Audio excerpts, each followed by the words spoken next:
Equinox FM. Tous les vendredis, de 10h à midi, Mickaël Thury vous propose l'essentiel des souvenirs. L'essentiel des souvenirs. Excellent début de journée à toutes et tous, il est 10h. Je suis non-voyant de naissance et en fait je suis bénévole à Equinox FM depuis une dizaine d'années. Je présente une émission Souvenirs à raison de 2 heures par semaine et là en fait je réalise ma technique en mettant des étiquettes d'IMO sur la table de mixage pour savoir à quelle tranche, à quel bouton correspond telle fonction. Je prépare mes playlists à la maison et je les note en braille sur feuille pour les avoir le jour de l'émission et donc pour pouvoir annoncer et désannoncer mes chansons. Bien, bonjour tout le monde, Mickaël Thury pour vous accompagner jusqu'à midi. Je suis très heureux de passer ce vendredi 25 janvier en votre compagnie.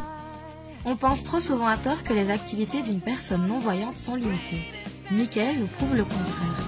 Il n'a jamais vu, mais pour lui ce n'est pas un frein. Je sais pas si ma vie serait fort différente dans le sens où j'aime bien ce que je fais. Est-ce que j'aimerais les mêmes choses si je voyais? J'aurais peut-être moins de limites. Oui, je ferais du foot ou je conduirais une voiture. Au niveau des métiers, c'est pas que j'aime bien spécialement un métier manuel et que je me serais lancé là-dedans. Donc moi, le social ou la communication, ça me va très bien. J'ai pas l'impression qu'il y a un talent ou il y a quelque chose qui a été spécialement gâché par le fait de ne pas avoir. De son côté, Martine est non-voyante tardive.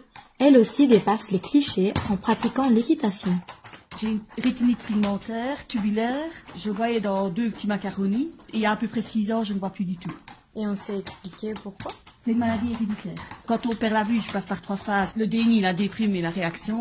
Donc c'est vrai, quand on m'a annoncé que j'avais une rétinite pigmentaire, pour moi, c'était tout était fini, je ne savais plus rien faire. Et puis après, j'ai commencé à vouloir m'en sortir.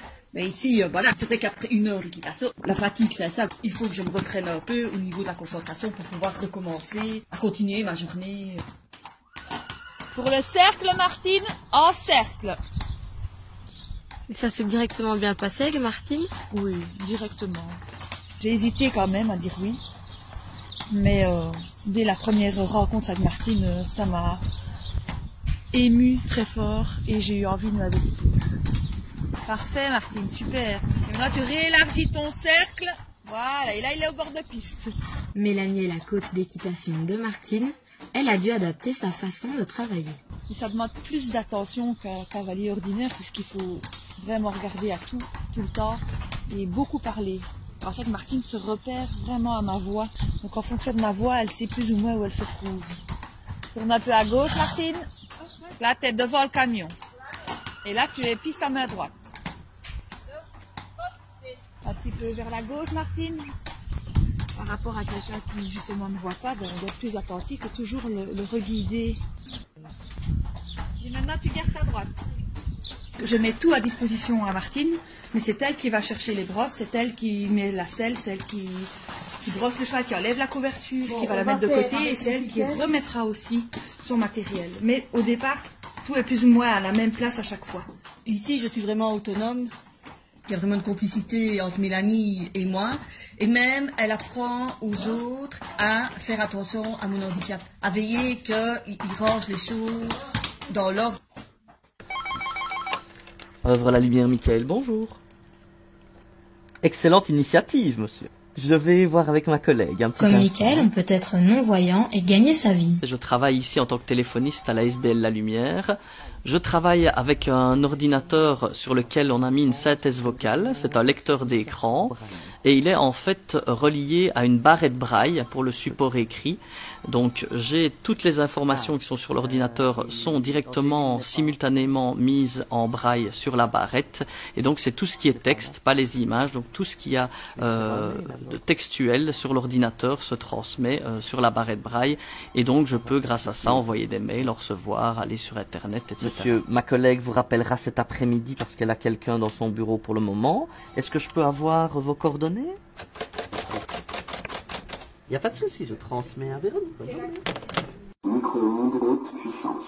Cuisson auto pomme de terre en robe de champ. Martine participe une fois par mois à un atelier de cuisine, l'occasion pour elle de démontrer à nouveau son autonomie. Je suis en train d'éplucher les pommes de terre qui vont faire partie du waterzoo de poisson. Comment est-ce que tu fais pour ne pas te couper? Mettre bien la lame du couteau, mettre les doigts au bon endroit. Alors maintenant, la difficulté ici, c'est de voir si la pomme de terre a été pelée jusqu'au bout. Comment est-ce que tu le sais ça? Tu passes de façon méthodique. C'est-à-dire?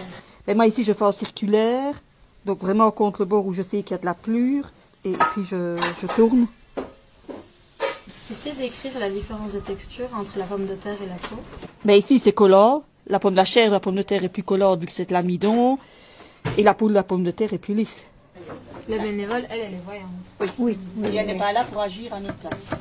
C'est vraiment juste vous accompagner. Voilà, tout à fait. Oui. Voilà. Si on est en difficulté, de pouvoir l'appeler. Par exemple, quoi comme difficulté? Pour regarder si un aliment est cuit ou si on a les bonnes doses. Ah, comment est-ce que je vais sentir que ça bouge? Je vais écouter. Ça va faire des bouillons à la surface de la casserole. C'est comme ça que je vais voir que ça bouge. Qu'est-ce que tu entends exactement? Des blops. Ou parfois, on veut cuire 10 minutes les légumes, on a mis la minuterie. Ah, ça boue, Viviane.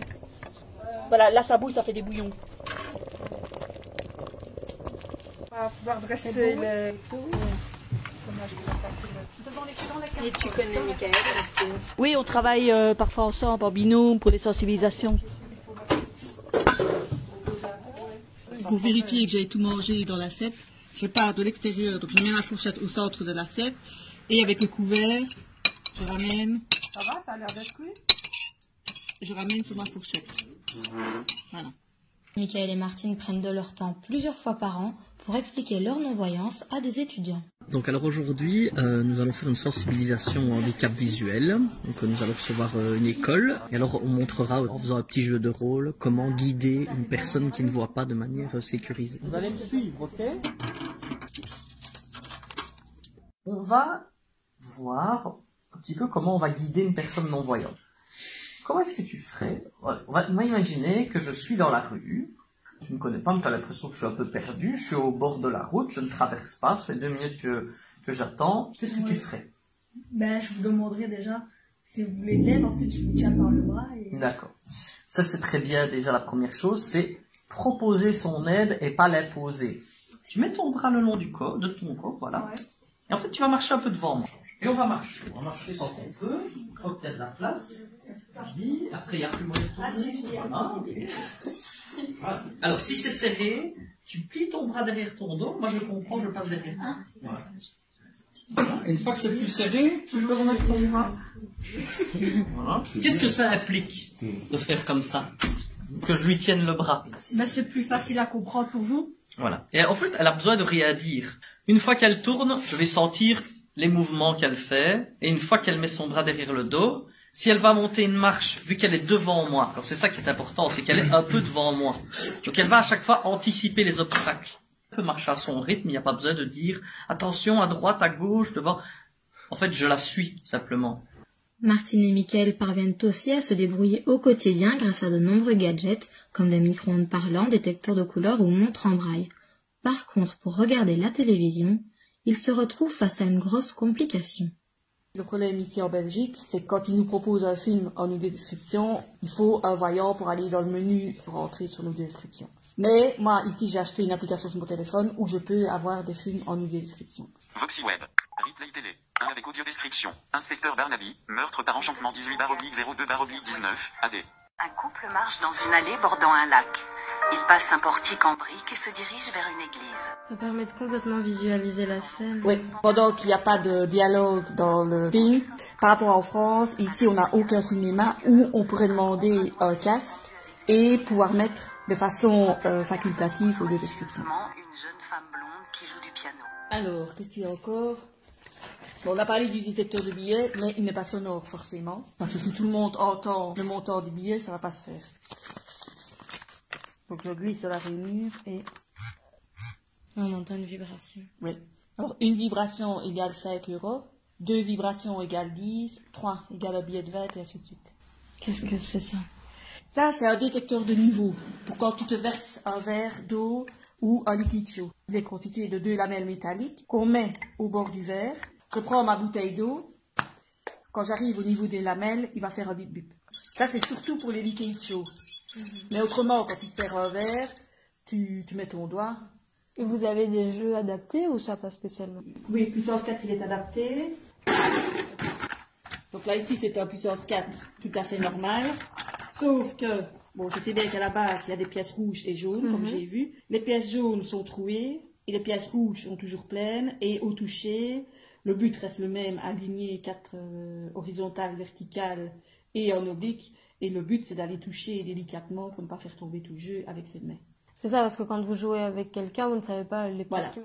Donc voilà, moi, c'est ça que j'utilise au niveau matériel adapté. Moi, je suis vraiment de façon autonome à la maison. Alors voilà, Martine et Mickaël, nous arrivons à la fin de notre reportage. Donc pour le conclure, j'aimerais que chacun vous posiez une question. Moi, si on donnait la possibilité de revoir, est-ce que tu aurais envie?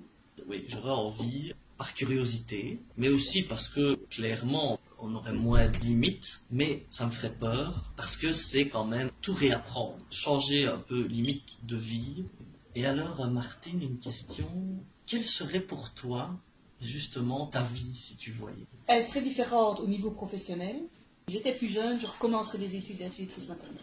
Mais pour le reste, le fait que je ne vois pas, ça m'a permis de faire pas mal de choses que je pense que si je verrais, je ne ferais pas. Donc moi, ça m'a permis en 2004 de faire les mannequins en relais pour arriver aux Jeux paralympiques. Monter à cheval, je ne pense pas que je le ferais si je verrais. Des rencontres comme on a fait avec Gilbert Montagnier, on n'aurait pas eu l'opportunité. C'est pas parce qu'on a un handicap qu'on ne fait rien. Dans ce que je fais, je vais prouver que, ben non, on a un handicap, ben ok, on fait comme tous les autres, mais avec des mises en place qui permettent d'être comme eux. Mickaël, si toi, tu avais été dans la même situation que Martine, tu avais vu et puis après perdu la vue, comment est-ce que tu imagines ta vie?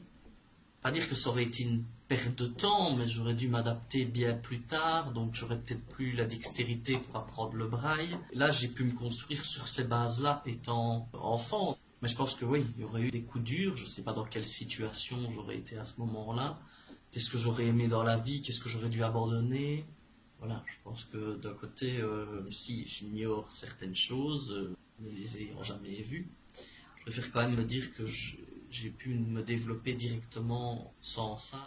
Et donc, moi c'est pas mal non plus de discuter avec toi parce que souvent on pose la question, est-ce que c'est mieux d'être non-voyant de naissance ou d'être comme vous? Ici maintenant j'ai un autre regard aussi, je pourrais me permettre de pouvoir donner un petit voilà, des éléments, parce que tout le monde aurait peut-être une réponse différente, mais c'est vrai que je pourrais dire, ben voilà, il y a des points positifs dans telle situation. Je pense que dans chaque situation, que ce soit la tienne ou la mienne, il y a des points positifs. Je pense que les choses n'arrivent pas par hasard, donc c'est que tout ça devait arriver, tout ça devait se passer comme ça, et c'est très bien ainsi. Et le tout, c'est de pouvoir transformer les outils et les choses qu'on a en main, qui sont en nous et en notre possession, en belles choses, et que ça puisse avoir des répercussions positives sur notre vie et qu'on puisse être heureux.